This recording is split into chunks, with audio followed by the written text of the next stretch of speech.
തുടർച്ചയായ മൂന്നാമത്തെ trading സെഷനിലും Indian market record ഹൈയിലേക്ക് എത്തുകയും ഇൻഡെക്സ് 0.62% ഉയർന്ന് 23,868 ക്ലോസിംഗ് നൽകുകയും ചെയ്തു. ബ്രോഡർ മാർക്കറ്റിന്റെ പെർഫോമൻസ് നോക്കിയാൽ മിഡ് ക്യാപ് ഇൻഡെക്സ് 0.29% ഇടിഞ്ഞപ്പോൾ സ്മാൾ ക്യാപ് ഇൻഡെക്സ് 0.15% ഉയർന്നു. പ്രധാനമായും റിലയൻസ് ഇൻഡസ്ട്രീസ് എന്ന ഹെവി വെയ്റ്റ് സ്റ്റോക്കിലുണ്ടായ ബൈയിങ് മൊമെൻറ്റം തന്നെയാണ് ഇൻഡെക്സിനെ ഓൾ ടൈം ഹൈയിലേക്ക് എത്തിച്ചത്. സെക്ടോറിയൽ ഇൻഡിസസ് പരിശോധിച്ചാൽ Nifty media index, Nifty oil and gas index തുടങ്ങിയ 2 ഇൻഡെക്സുകളാണ് നിഫ്റ്റി 50യെ ഔട്ട് പെർഫോം ചെയ്തത്. മീഡിയ ഇൻഡെക്സ് 1.6% ഉയരുകയും ഓയിൽ ആൻഡ് ഗ്യാസ് ഇൻഡെക്സ് 1.3% ഉയരുകയും ചെയ്തു. അതേസമയം മെറ്റൽ ഇൻഡെക്സ് 1.45% ഇടിഞ്ഞു. റിയാലിറ്റി ഇൻഡെക്സ് 1.43%, നിഫ്റ്റി ഓട്ടോ 0.92% ഇടിയുകയും ചെയ്തു. ഇന്ത്യ വിക്സ് 1.86% ഇടിഞ്ഞ് 14.05 ക്ലോസിംഗ് നൽകി. ഇന്ത്യയുടെ 10 വർഷത്തെ ബോണ്ട് യീൽഡ് 0.16% വർദ്ധിച്ച് 6.983 നിന്നും 6.994 എത്തിയിട്ടുണ്ട്. അതുപോലെ തന്നെ ഡോളറിനെതിരെ രൂപയുടെ മൂല്യം കൂടുതലായി ഇടിയുകയും ചെയ്തു. അമേരിക്കയുടെ ഡോളർ ഇൻഡെക്സ് 0.27% വർദ്ധിച്ച് അമേരിക്കയുടെ ഡോളർ ഇൻഡെക്സിൽ 0.27% വർധനവുണ്ടായി. അമേരിക്കയുടെ 10 വർഷത്തെ ബോണ്ട് യീൽഡ് 1% ഉയർന്ന് 4.2%-അടുത്തെത്തുകയും ബ്രന്റ് ക്രൂഡിൻ്റെ വില 0.89% ഉയർന്ന് $84.97 പെർ ബാരൽ എന്ന ലെവലിലേക്ക് എത്തുകയും ചെയ്തു. ഇൻഫ്ലേഷണറി റിസ്ക് നിലനിൽക്കുന്നത് മൂലം യൂറോപ്യൻ മാർക്കറ്റ് മിക്സഡ് പെർഫോമൻസ് ആണ് കാഴ്ചവെച്ചത്. അതേസമയം ഏഷ്യൻ മാർക്കറ്റ് ഡീസൻറ്റ് പെർഫോമൻസ് കാഴ്ചവെക്കുകയും ചെയ്തു.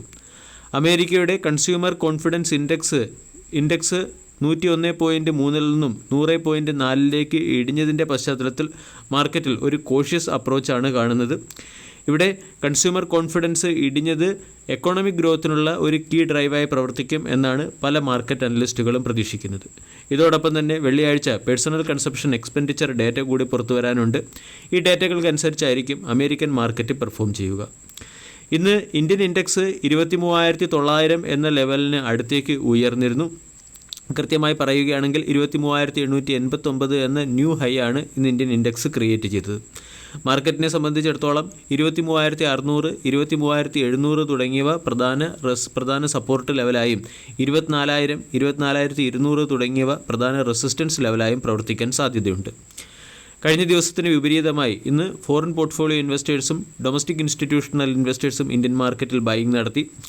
$141 മില്യൺ ബൈയിങ് ആണ് ഫോറിൻ പോർട്ട്ഫോളിയോ ഇൻവെസ്റ്റേഴ്സിൻ്റെ സൈഡിൽ നിന്നും പുറത്തു വന്നത്. ജൂലൈ 7 മുതലുള്ള ഡേറ്റ നോക്കുകയാണെങ്കിൽ $3.7 ബില്യൺ ഇൻവെസ്റ്റ്മെൻറ്റ് ഫോറിൻ പോർട്ട്ഫോളിയോ ഇൻവെസ്റ്റേഴ്സിൻ്റെ സൈഡിൽ നിന്നും ഇന്ത്യൻ മാർക്കറ്റിലേക്ക് എത്തി. അതേസമയം ഡൊമസ്റ്റിക് ഇൻസ്റ്റിറ്റ്യൂഷണൽ ഇൻവെസ്റ്റർ $1.6 ബില്യൺ തുല്യമായ ഷെയറുകളാണ് ബൈ ചെയ്തത്.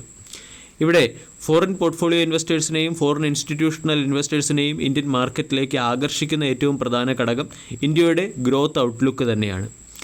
RBI ഗവർണർ പുറത്തുവിട്ട ഇന്നത്തെ സ്റ്റേറ്റ്മെൻറ്റിൽ പറഞ്ഞിരിക്കുന്നത് ഇന്ത്യയുടെ 8% GDP ഗ്രോത്ത് ഒരു സസ്റ്റൈനബിൾ ഗ്രോത്താണ്. ഈ ടാർഗറ്റിലേക്ക് ഇന്ത്യ നീങ്ങിക്കൊണ്ടിരിക്കുന്നു.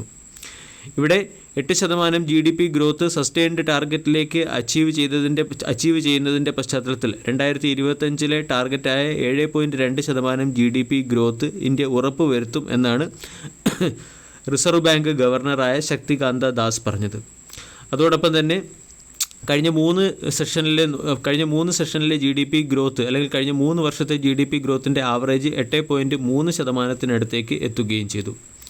ഇവിടെ GST കളക്ഷൻ ഉയർന്നതും IBC അല്ലെങ്കിൽ ഇൻസോൾവൻസി ആൻഡ് ബാങ്ക്രപ്റ്റൻസി കോഡ് ലോഞ്ച് ചെയ്തതുമാണ് മാർക്കറ്റിലെ അല്ലെങ്കിൽ എക്കോണമിയുടെ നേട്ടത്തിന് പിന്നിലെ പ്രധാന കാരണമായി പ്രവർത്തിക്കുന്നത്. ഇന്നത്തെ ദിവസം ഇൻട്രാഡേയിൽ ഡീസൻറ്റ് പെർഫോമൻസ് കാഴ്ചവെച്ച 2 സ്റ്റോക്കുകളാണ് ഇറാഡ, ഹഡ്കോ തുടങ്ങിയ സ്റ്റോക്കുകൾ.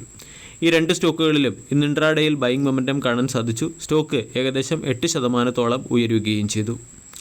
മോദി ഗവൺമെൻറ്റിൻ്റെ അഫോർഡബിൾ ഹൗസിംഗ് ഫിനാൻസ് പോളിസികളുടെ കണ്ടിന്യൂഷനുമായി ബന്ധപ്പെട്ട അപ്ഡേറ്റ് വന്നതിൻ്റെ പശ്ചാത്തലത്തിലാണ് ഹഡ്കോ എന്ന സ്റ്റോക്കിൽ ബൈയിങ് മൊമെൻറ്റം വന്നത്. ഇതിൻ്റെ പശ്ചാത്തലത്തിൽ ഹഡ്കോ എന്ന സ്റ്റോക്ക് ഡീസൻറ്റ് പെർഫോമൻസ് കാഴ്ചവെക്കാനും സാധ്യതയുണ്ട്. 3 കോടി വീടുകൾ പ്രധാനമന്ത്രി ആവാസ് യോജനയുടെ കീഴിൽ നിർമ്മിക്കാൻ ഗവൺമെൻറ് അപ്രൂവൽ നൽകിയതിൻ്റെ ഇമ്പാക്റ്റ് ഹഡ്കോ എന്ന സ്റ്റോക്കിലെ റാലിക്ക് പിന്നിലെ പ്രധാന കാരണമായി പ്രവർത്തിക്കുന്നുണ്ട്. ഇറാഡ എന്ന കമ്പനിയുടെ റിന്യൂവബിൾ എനർജി പ്രോജക്റ്റുകളുടെ പ്ലാൻ അല്ലെങ്കിൽ റിന്യൂവബിൾ എനർജി പ്രോജക്റ്റുകൾ 2024 വർദ്ധിക്കാൻ സാധ്യതയുള്ളതിൻ്റെ പശ്ചാത്തലത്തിൽ ഇറാഡ എന്ന സ്റ്റോക്കിലും ഇന്ന് 8% ബൈയിങ് മൊമെൻറ്റം വന്നു. IREDA wind, hydro, bio, solar തുടങ്ങിയ വിവിധ എനർജി സോഴ്സുകളിൽ നിന്നും എനർജി കൺസർവേഷനും എനർജി ജനറേഷനും നടത്തുന്നു. Government 2030 500 gigawatt renewable energy capacity generate ചെയ്യാനാണ് ലക്ഷ്യമിടുന്നത്. ഈ പ്രോജക്റ്റുകൾക്ക് ശക്തി പകരുന്നതിന് വേണ്ടി ഇറാഡ പോലുള്ള ഫിനാൻസിംഗ് കമ്പനികൾ അവരുടെ ഫണ്ട് ഫ്രീക്വൻ്റ് ആയിട്ട് റൈസ് ചെയ്യുകയും ചെയ്യുന്നു.